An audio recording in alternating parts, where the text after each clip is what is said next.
আসসালামু আলাইকুম।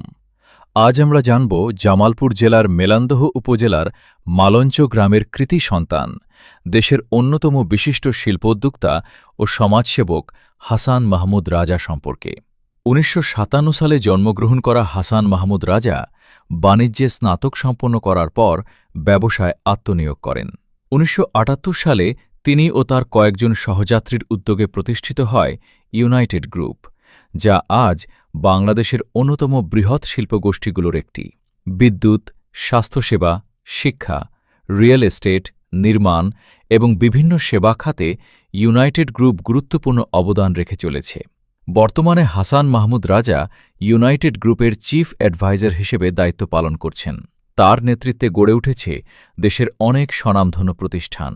এর মধ্যে রয়েছে United international university UIU, United medical college hospital, United college of nursing, United maritime academy এবং আরও অনেক শিক্ষা ও স্বাস্থ্যসেবা প্রতিষ্ঠান।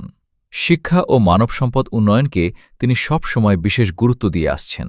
নিজের জন্মভূমি জামালপুরের প্রতিও তার রয়েছে গভীর ভালোবাসা। সেই ভালোবাসা থেকেই ইউনাইটেড ট্রাস্টের উদ্যোগে মালঞ্চে প্রতিষ্ঠিত হয়েছে এম.এ. রাশিদ মেমোরিয়াল একাডেমি, মারমা। আধুনিক প্রযুক্তিনির্ভর শিক্ষা, নৈতিক মূল্যবোধ এবং আন্তর্জাতিক মানের শিক্ষার পরিবেশ গড়ে তোলাই এই প্রতিষ্ঠানের মূল লক্ষ্য। এর ধারাবাহিকতায় জামালপুরে প্রতিষ্ঠিত হয়েছে M A. Gafur memorial academy, magma. আধুনিক ও মানসম্মত শিক্ষার প্রসারে এই প্রতিষ্ঠানও গুরুত্বপূর্ণ ভূমিকা পালন করছে। আপনারা এই ভিডিওতে যে মনোমুগ্ধকর ড্রোন দৃশ্যগুলো দেখছেন, সেগুলোর মধ্যে রয়েছে শিক্ষা প্রতিষ্ঠান, হাসপাতাল, বৃদ্ধাশ্রম, এতিমখানা, মসজিদ এবং সবুজে ঘেরা দৃষ্টিনন্দন ক্যাম্পাস। এসব স্থাপনা শুধু অবকাঠামো নয়, বরং শিক্ষা, মানবসেবা ও সামাজিক উন্নয়নের প্রতীক। হাসান মাহমুদ রাজা বিশ্বাস করেন, একটি দেশের উন্নয়নের মূল শক্তি হল শিক্ষিত, দক্ষ ও নৈতিক মানব সম্পদ।